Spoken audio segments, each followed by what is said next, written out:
This is another Poet at War General Report. And here's your General, Joshua David Ling. Good luck. Well, hello there, said Obi-Wan Kenobi, as what's up, everybody? It's an audio General's Report this week. No video version, just because of all the crazy going on around the Ling residence this week. It's VBS. Hazel, my daughter, is having a fantastic time. And, it's a bit of a weird General's Report. This is the fourth Friday of the month, and next Friday is the broadcast. Normally we only have 4, but on the fourth one, I decided to go ahead and do a General's Report. Everyone's been pretty busy. So Alexander Robinson from the main show, the variety show for Poets at War, suggested that I go back and visit something that I said in the last broadcast regarding Sam's song in the Tower of Cirith Ungol. And I said a lot about it. There's a lot to be said about Sam and about his journey, especially from being a not so great poet to a much better poet, but his greatest poem being in his greatest adversity, sort of a blue-collar poet throughout Lord of the Rings, and how he is the one that ends up finishing the Red Book of Westmarch, and a lot of other cool stuff. But if you want to hear more about that, you should go listen to the last broadcast. That was for the month of April. And we had a good time with that one. A lot of cool stuff talked about.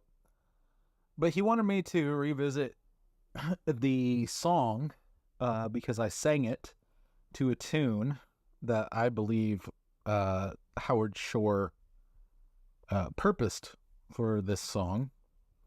I can't prove anything, but you write a lot of songs for a lot of different purposes, and I know Tolkien's poetry was a big inspiration to him in creating the score for Lord of the Rings. The Hobbit theme itself, the one that is almost fully ripped off of "This Is My Father's World," the famous hymn. That Hobbit theme, I think, was purposed for this, and I'm going to sing it to, this is, like I said, all theory, but I think it fits perfectly, and I think it should have been in the movies. Little buzz there from my phone. In western lands beneath the sun, the flowers may rise in spring, the trees may bud, the waters run, the merry finches sing.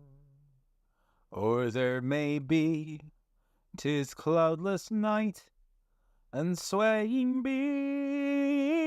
beeches bare the elven stars as jewels white amid their branching hair.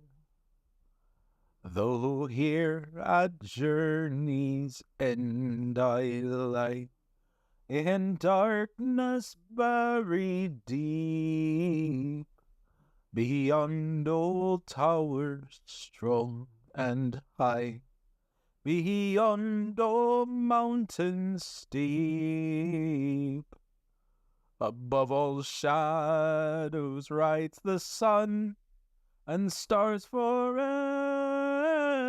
dwell. I will not say the day is done, nor bid the stars farewell. And the book says he's about to sing that above all shadows rides the sun again, but is interrupted by one of the orcs, who is actually named, but I can't remember his name right off the top of my head. Starts with a ner something or other, I think. But any which way, yes, I do believe that this was intended. I believe that was the intent.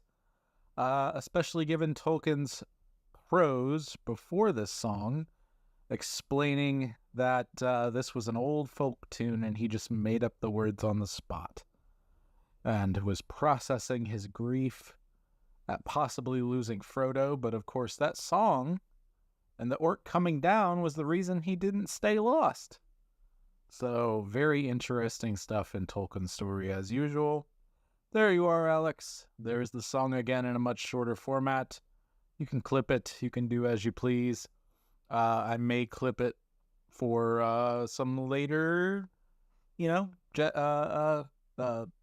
do you call them? Shorts, reels, TikToks, whatever you want to call them. But we shall see. Remember, even in your darkest moments, above all shadows rides the sun, and stars forever dwell.